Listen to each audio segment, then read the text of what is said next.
In the last few years, there have been an explosion of accelerator programs and similar things to that for startups, especially here in the UK. But I would argue they are failing their participants and the startup ecosystem. Why? Well, because they're all focusing on the same things that are things we don't really need.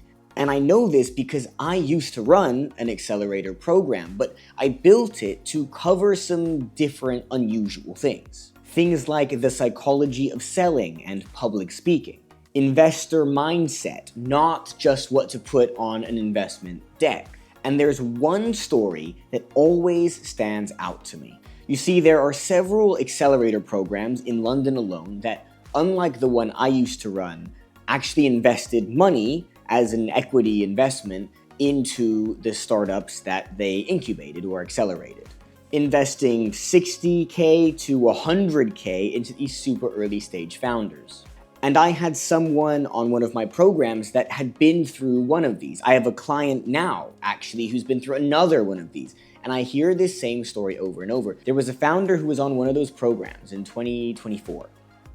I won't name the investment vehicles, but the founder on my program, after I ran the session on the infinite game and investor mindset and the psychology of selling and public speaking, came up to me at one point and said, I had no idea that business worked this way. These relationships and this psychology and my ability to deal with and lead and grow myself and how much that stemmed into everything else. And I was surprised. I was shocked. My face was like, what? Like, your investors invested money into you, gave you money without teaching you or even going through any of these things with you. Like, really?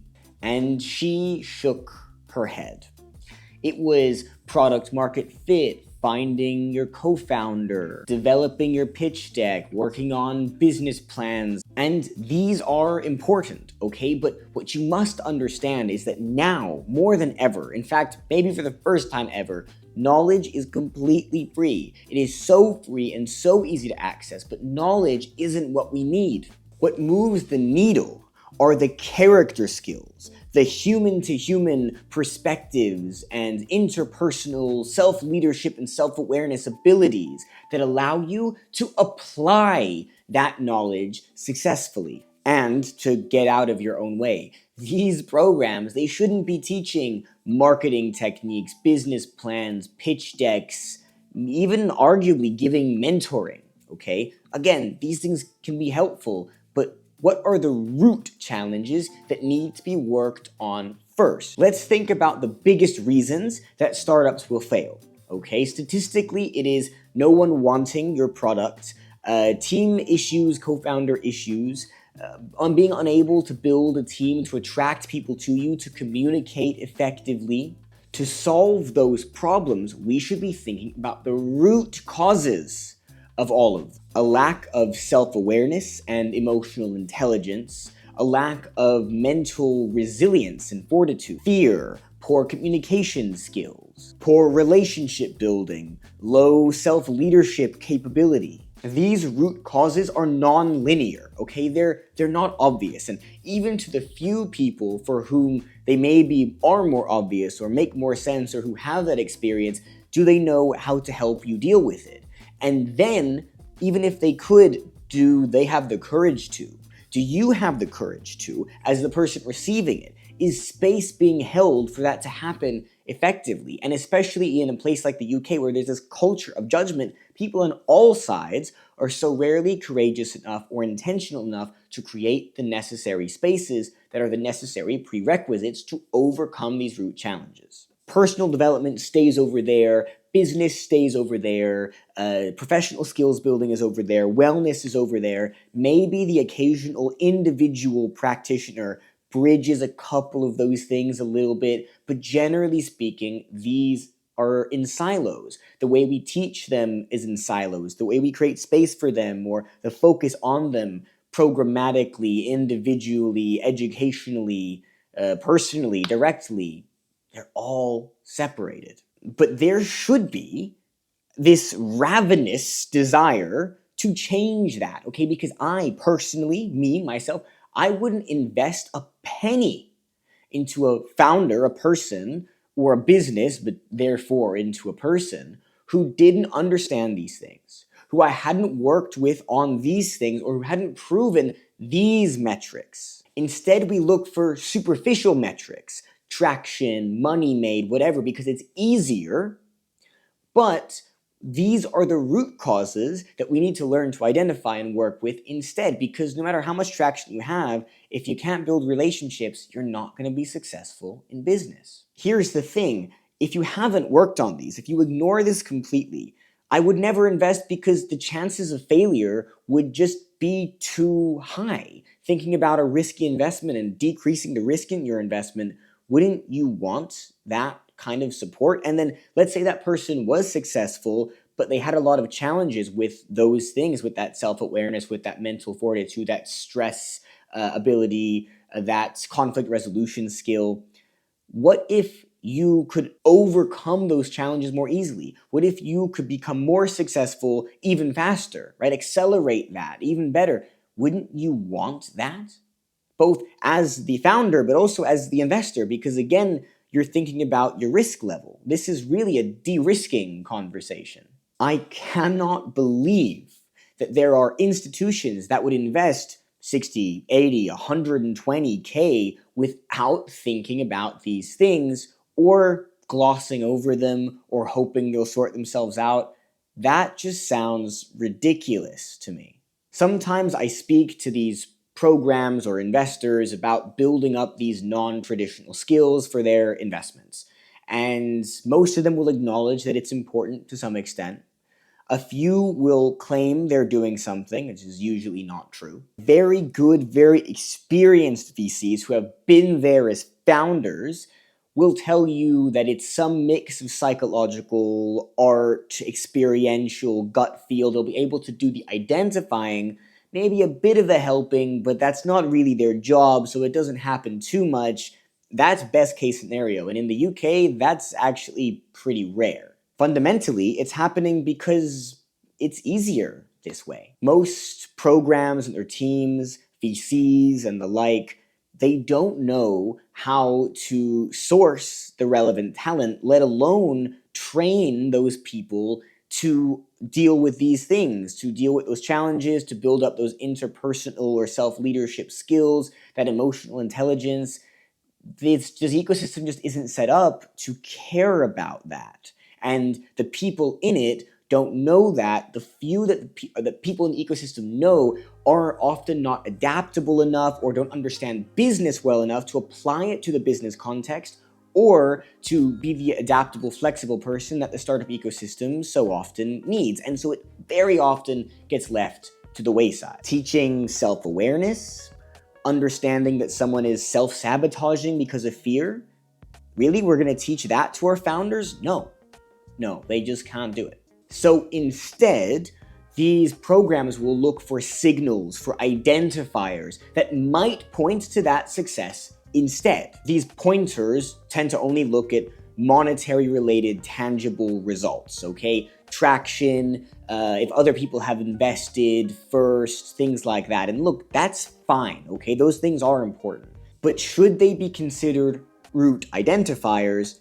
No, because they aren't root identifiers. They're results-based. This is why we have so many people that we almost make fun of for being like sheep. Investors being very sheepish, only looking at people who have already been invested in by someone else, not having the courage. This is why. We should be looking for the qualities of character in a person and their ability to grow into that person we most need them, that they most want to be, instead of looking at things like superficial metrics. And in the age of AI, this becomes even more important, by the way, as the product will be harder and harder to stand out because AI helps us build these products so much better and faster. The way you stand out is by being the you that AI can't replace, by showing up with the character, with the leader ability, not leadership skills, but the ability to be the leader that your organization needs. That's what helps you stand out and improves the investment, because that's ultimately what people will buy from. It's just easier for these people, though, to keep doing what they're doing and looking at these superficial metrics instead. Imagine what potential you would be missing out on because you failed to identify someone with that great potential, or because you misidentified someone that you thought was a good investment that ended up being a total waste because you weren't able to understand and help overcome the structural or psychological failure that was taking place. And worst of all, people will go where the incentives are. So this sheep mentality, where I only look at these physical, tangible results that might be pointers to potential truths, means that that's what our ecosystem is going to keep doing, because that's what the investors keep valuing. The programs, the ecosystem partners, and the founders themselves will continue to only care about what goes on their pitch deck, will continue to get customers at any cost, will continue to bullshit themselves and waste everybody's time because they might not be ready, because that's what's been incentivized. Which means the problem doesn't get solved, success rates stay the same, maybe they even decline. My hope is to be able to work on this and improve this by working with those ecosystem players that are courageous enough to break this cycle from within, by doing the non-standard things that help the person behind the startup or SME from the inside out. Now, there's a final question that I want to answer here before we go, which is that some people might say, but founders are busy. People are busy. Founders are especially busy. Taking time to do anything to do with business, that isn't viable. We can't do that. Whether it's working on a personal or even professional skill, or even just taking time to rest, we don't have time for that. 3 whole days to do something like that? 1 day to do something like that? It's just too much. We don't have the time. My response is this. If you can't take 3 days away, because that would be literally the difference between success or failure, you were going to fail anyway. If you can't take 1, 2, 3 days to build the skills that could be the difference between success and failure, then you were going to fail anyways. And if you're making the excuse, because it is an excuse, that you just don't have the time, then you are going to fail anyways. It means you're too behind, doing something wrong, ignoring something deeper that will shoot you in the foot later. If you'd rather keep the same results that you've always had, keep doing the same thing you have always done.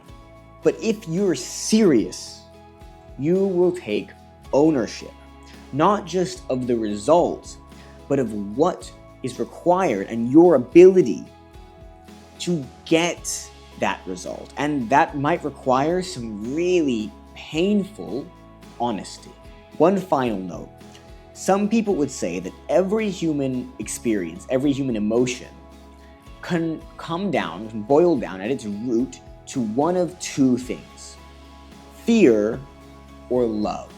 And when you close yourself off to growth because you're stressed, making excuses, busy, to focus on something different for literally just a few hours, ask yourself, are you coming from a place of love, or are you coming from a place of fear? But if you want to be that builder, the creator that you are able to be even more of, then start asking yourself what you really need to be focusing on.